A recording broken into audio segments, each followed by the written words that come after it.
بسم الله الرحمن الرحيم. Alhamdulillah wa salatu salamu ala Rasulullah. We continue reading from Imam Al-Ghazali's Jawahir Al-Quran, the Jews of the Quran, and we have reached Surah Al-A'la. Imam Al-Ghazali rahimahullah chose 5 verses, the very first 5 verses of this surah. أعوذ بالله السميع العليم من الشيطان الرجيم. بسم الله الرحمن الرحيم. سبح اسم ربك الأعلى. Tasbih, I think this is one of the most important issues here. Glorifying Allah subhanahu wa ta'ala is mentioned when there is something great to be great news, great event. And in this particular surah, it does mention the creation. الذي خلق فسوى. So glorify the name of your Lord, the Most High, who created and perfectly fashioned all. فسوى. So this is really one of the signs, one of the reasons why we should glorify Allah subhanahu wa ta'ala. The next reason, وَالَّذِي قَدَّرَ فَهَدَى, and who ordained precisely and inspired accordingly. He ordained, there is, of course, that which is ordained, there is that including the notion of allotment. There is also predestination. Not all future things fall under predestination. Even in a school of theology like the Ash'ari school, there is the notion of kasb, that one needs to exert effort and acquire things, not that the activity in itself is the reason why things take place, but there are laws, norms in the universe, sunan, and one needs to follow. And not only for us human beings, also it is He subhanahu wa ta'ala who brought forth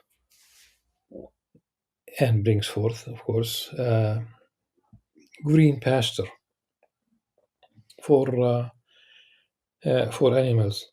And one can basically think about all the things that sustain life in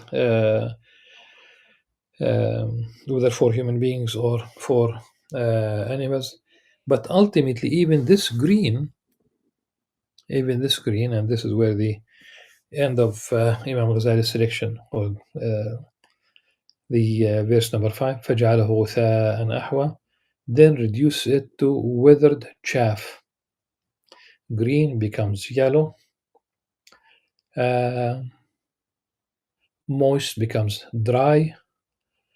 But this is not the end of the image. Green is youth, green is life, and غثاء, withered chaff, is death.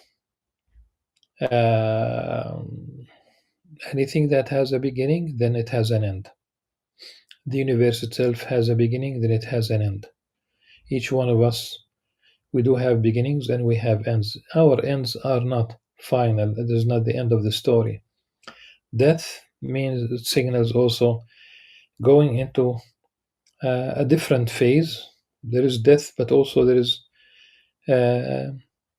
resurrection. But it began with glorifying Allah subhanahu wa ta'ala. One might think about other examples of tasbih, followed by great things, great events. Of course, probably also as a free association, one can think about the very first verse of Surah Al-Isra. the journey at night, night journey, if you will.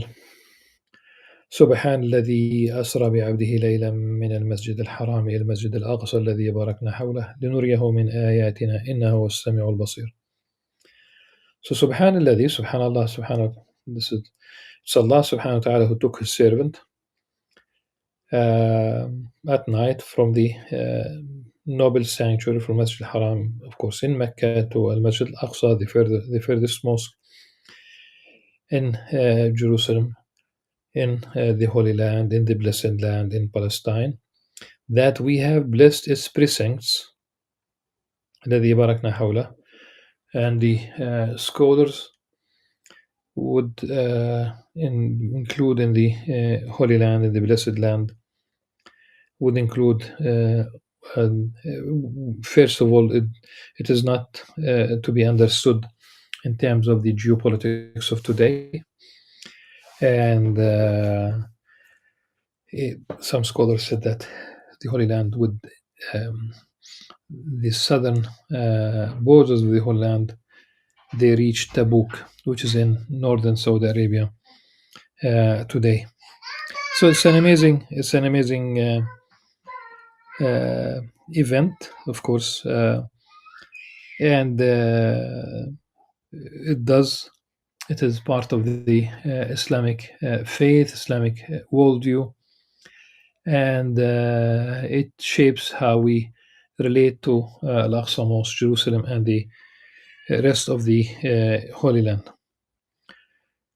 We can also think about tasbih as being included in our 5 daily prayers, in dhikr in general, but tasbih, glorifying Allah subhanahu wa ta'ala, glorifying God, is included in the 5 daily prayers.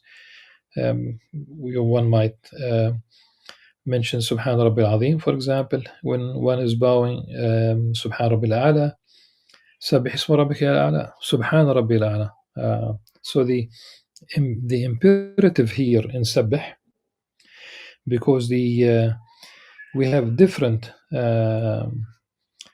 grammatical forms that were mentioned in the Qur'an in terms of this, the root of sin ba have, sabaha. So sabbaha lillah, past tense, yusabbihu lillah, that's present, one might say present continuous, and sabbih as an imperative, as in this particular surah. So the imperative, the command, the imperative, grammatically imperative, of course, sabbih, it addresses the Prophet ﷺ, but addresses the Muslim community. Do praise the name of Allah subhanahu wa ta'ala, glorify Him. Also, one of the forms that we just reminding ourselves about another form. So Subhan Rabbil Azim, Subhan Rabbil A'la. Also, when you are prostrating, why don't you also use Subuh Quddus Rabbul Mala'ikat wal Ruh? That's also another way of glorifying Allah subhanahu wa ta'ala. There are of course there are I think 7 surahs that began with tasbih, with the glorification of Allah subhanahu wa ta'ala. There are surahs that end with glorifying Allah subhanahu wa ta'ala. And I think Surah Al-Hashr has it at the beginning and at the end. Tasbih is extremely important. We have different either tasbih is mentioned alone or on its own, or sometimes even with other things. Let's remember that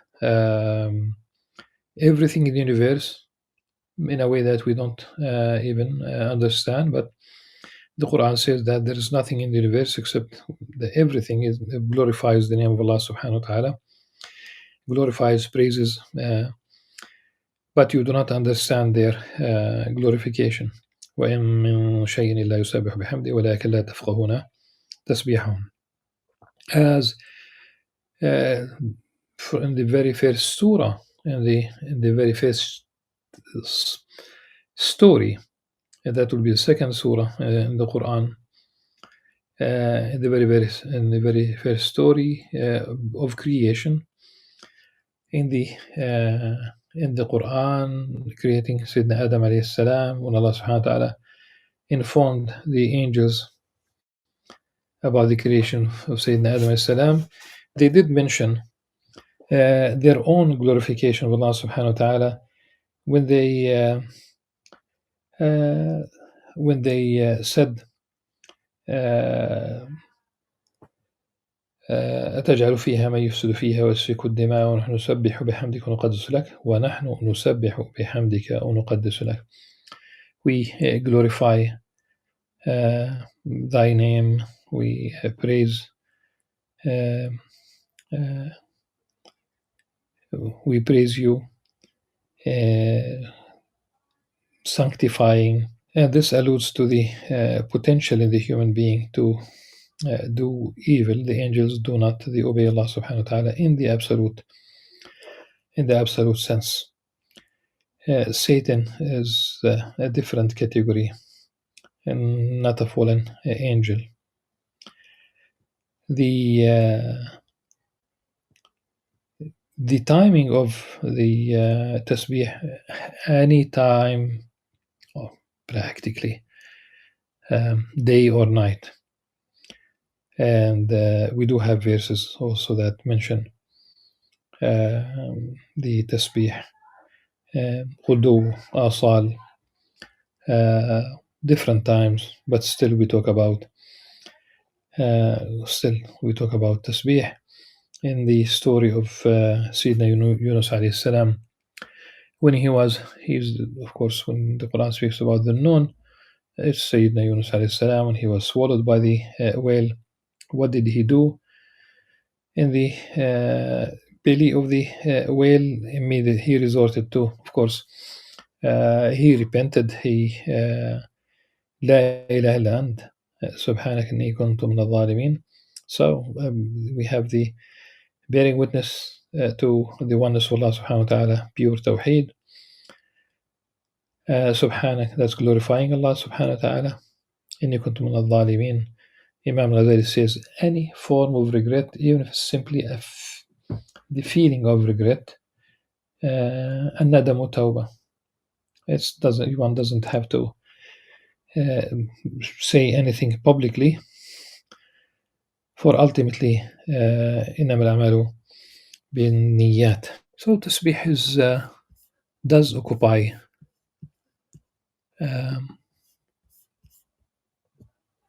really a good portion, quite many verses in the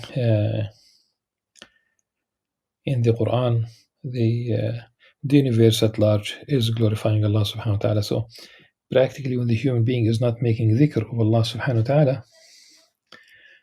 ta'ala, then he is not in line with the universe. He's not aligning herself with the universe. So the universe at large is glorifying Allah subhanahu wa ta'ala, and we might choose not to. And if we do, it could be sporadic. And the glorification of Allah subhanahu wa ta'ala is when mentioning some of the theological claims of the non-believers. So, for example, when attributing a son to Allah subhanahu wa ta'ala is mentioned, it is the glorification of Allah subhanahu wa ta'ala is in the same context. قالوا اتخذ الله ولدا سبحانه هو الغني. So they said that Allah subhanahu wa ta'ala took a son, glorified be He, هو الغني, very appropriate Uh, Al-Ghani usually in popular usage, with we might limit the meaning to being rich. Think of Allah subhanahu wa ta'ala as being الصمد. هو الغني الذي يستغني عن كل شيء، عن كل أحد، عن كل مخلوقاته. He is not subhanahu wa ta'ala, he is not in need of any of his creation at all, while we are in a state of need. أنتم الفقراء الله. Even the richest person on earth with billions, you talk about the Elon Musk, you talk about Bill Gates, Warren Buffett, all of them are poor. And the poor, not because they don't have money. Faqir is in need of his life depends. If you don't self-subsist, you depend on Allah subhanahu wa ta'ala. Even if you don't admit it, you don't self-subsist. You are not, and you realize quickly that all that you had will not keep death away or sickness or what have you. And think of the meaning of as-samad, which is mentioned only once in the Qur'an in Surah Al-Ikhlas. As-samad, who himself he is sought for help, and he is not in need of anyone else. And I hope that some of the interpretations of the Samad will not be circulated, because they are true, but they are not appropriate. ليس كمثله شيء. Point. That's it. And even when they attributed girls to Allah subhanahu wa ta'ala, daughters, وَجَعَلْ لَهُ الْبَنَاتِ وَجَعَلْ لِلَّهِ الْبَنَاتِ سُبْحَانَهُ وَلَهُمْ مَا يَشْتَهُونَ. The notion of tasbih could be simply the glorification of Allah subhanahu wa ta'ala, which is a great thing, but it could be also a name for prayer itself. Wallah subhanahu wa ta'ala a'la wa a'lam.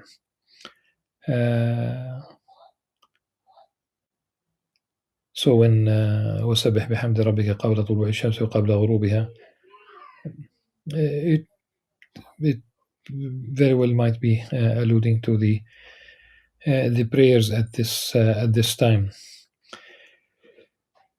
And ultimately,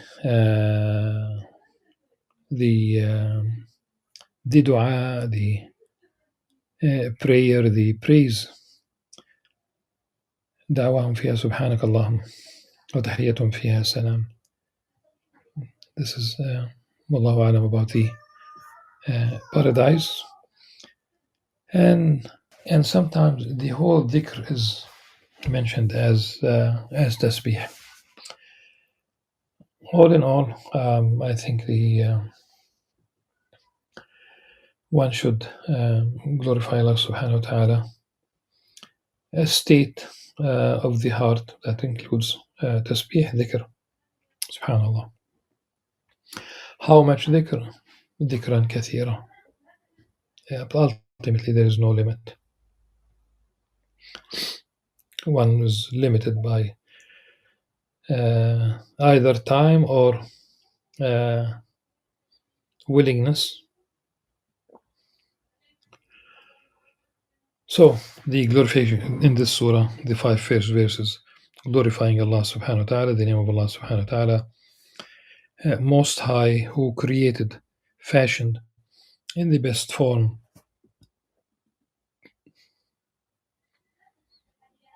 And it's a wonderful. There is. I'm amazed how sometimes it seems atheist scientists keep using language that is absolutely not scientific, but rather very subjective when they speak about the universe. If it's chaos, no, it's not. If it's they say ugly, no, it's not. They say it's boring, no, it's not. Absolutely beautiful, absolutely beautiful, and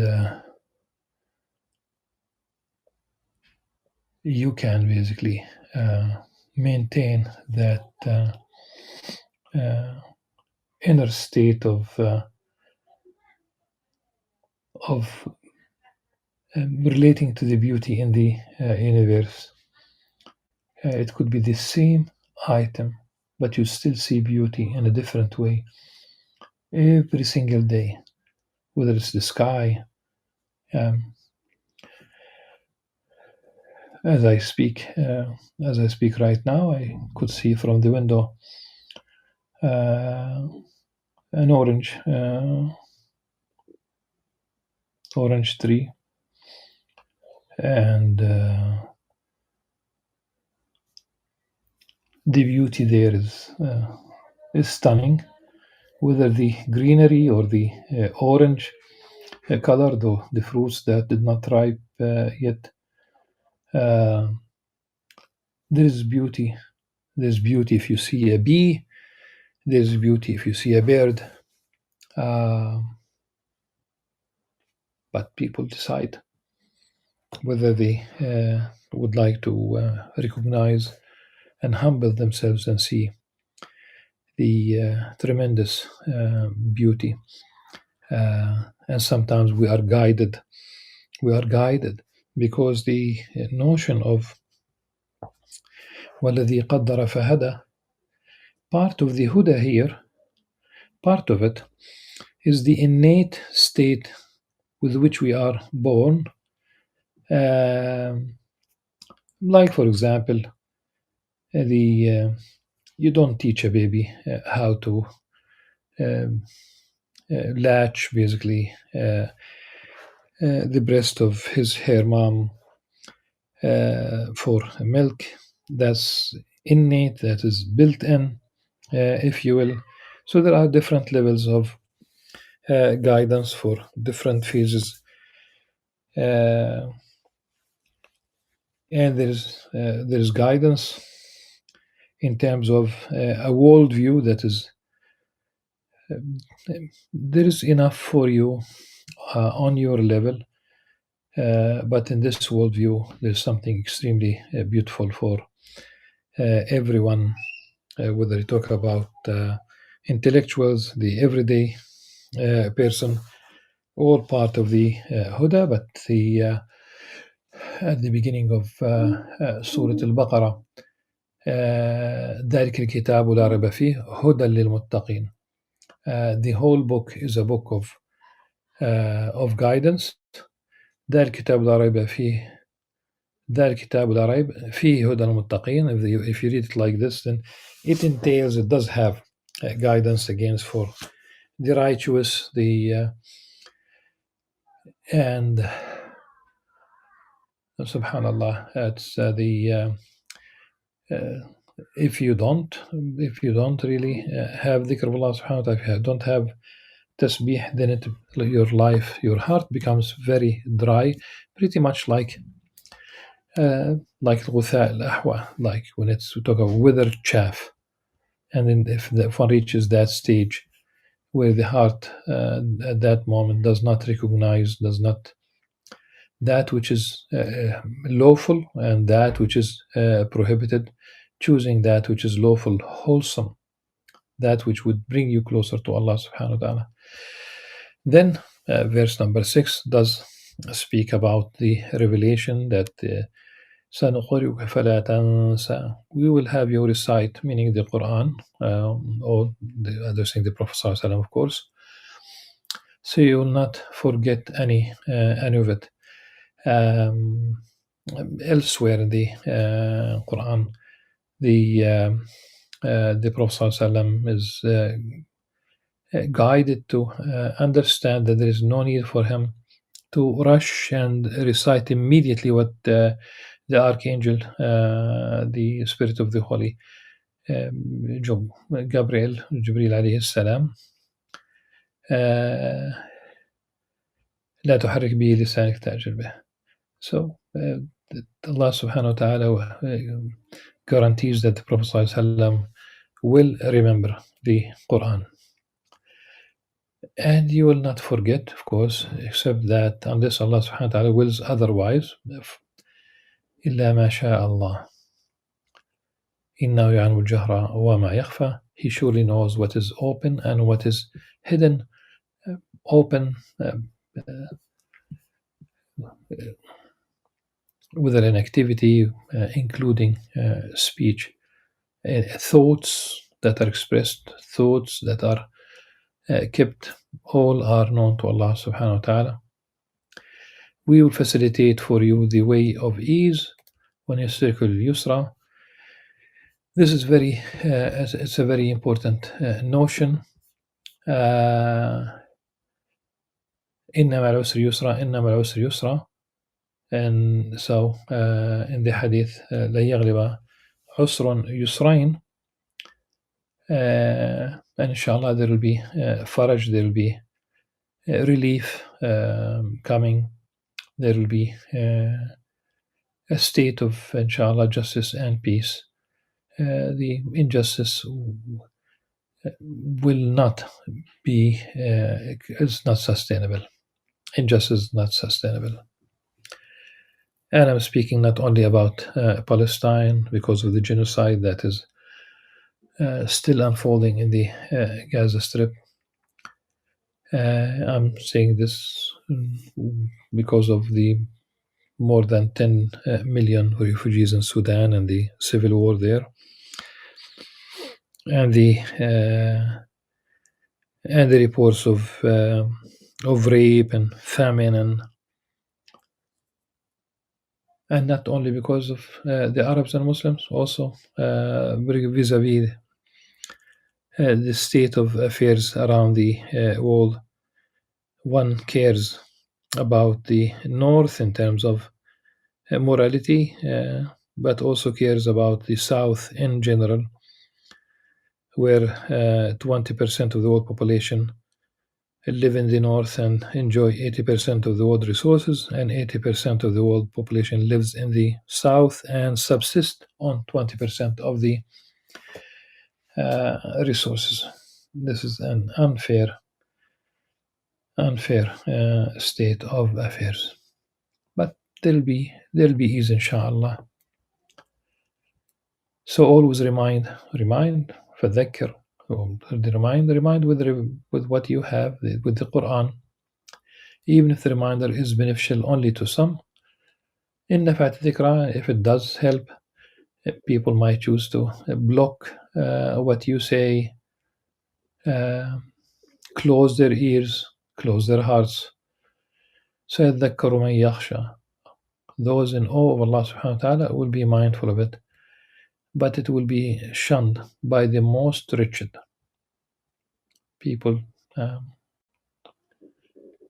They are free to make choices in their lives. Those who are wretched, those who are going to be unhappy, they avoid guidance and they just simply submit to the satanic temptations, who will burn in the greatest fire, الذي يصلى النار الكبرى. This is الأشقى, the wretched. ثم لا يموت فيها ولا يحيا.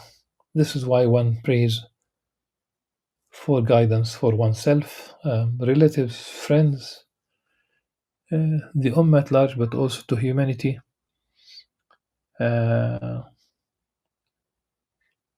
You never know what's there in store for all of us. Sayyidina Khalid bin Walid radiallahu anh, the great Muslim general, if you will, one of the very few people who gained such reputation in his military career, if you will. His early days, he fought against the Muslims. On our level, we talk about a human level. He was the reason why the Meccan polytheists, the idol worshippers, could inflict pain on the Muslims uh, in the Battle of Uhud. Uhud is a mountain in the vicinity of Medina. In fact, within a couple of minutes, if you drive to the airport or coming from the airport of Medina, you could see the great mountain of Uhud, and he became a Muslim. So you never know. So you just hope that things change, inshallah. Though those who are responsible for genocides, pretty much like Hitler and Mussolini and Stalin, all those who were involved in wars and genocides,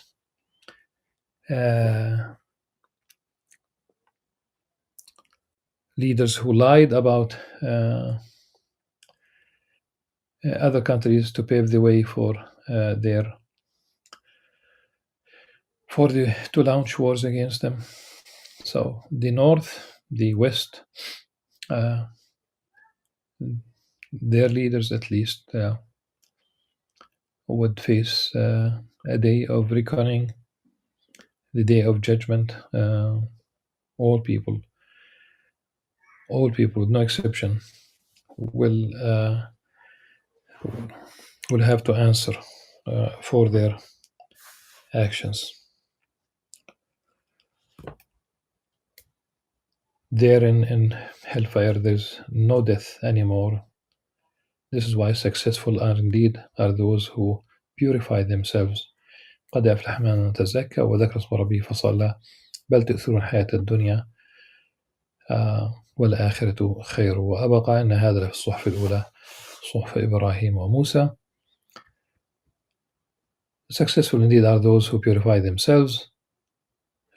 Tazkiyah, we talk about you can purify your body, you can purify your clothing, you can purify your place of worship, the ground itself, the floor, whatever. But the most important, in addition, is to purify one's heart. And that's really very important. It's a cornerstone. And one cannot really speak enough about this, except that, inshallah, an opportunity will present itself, and we'll speak more about the purification of the heart. Remember those who purify themselves, remember the name of their Lord and pray. But you deniers, only those who are wretched, they prefer the life of this world, even though the hereafter is far better and more lasting. This is certainly mentioned in the earlier scriptures, the scriptures of Abraham and Moses. This is not something new. It has been revealed through and through. The Qur'an confirmed that message. We have reached the end of the surah. The next selection is from Surah Al-Ghazali. Imam Ghazali chose 4 verses, 17 to 20, inshallah. Until then, سبحانك اللهم وبحمدك أشهد أن لا إله إلا أنت أستغفرك وأتوب إليك والسلام عليكم ورحمة الله وبركاته.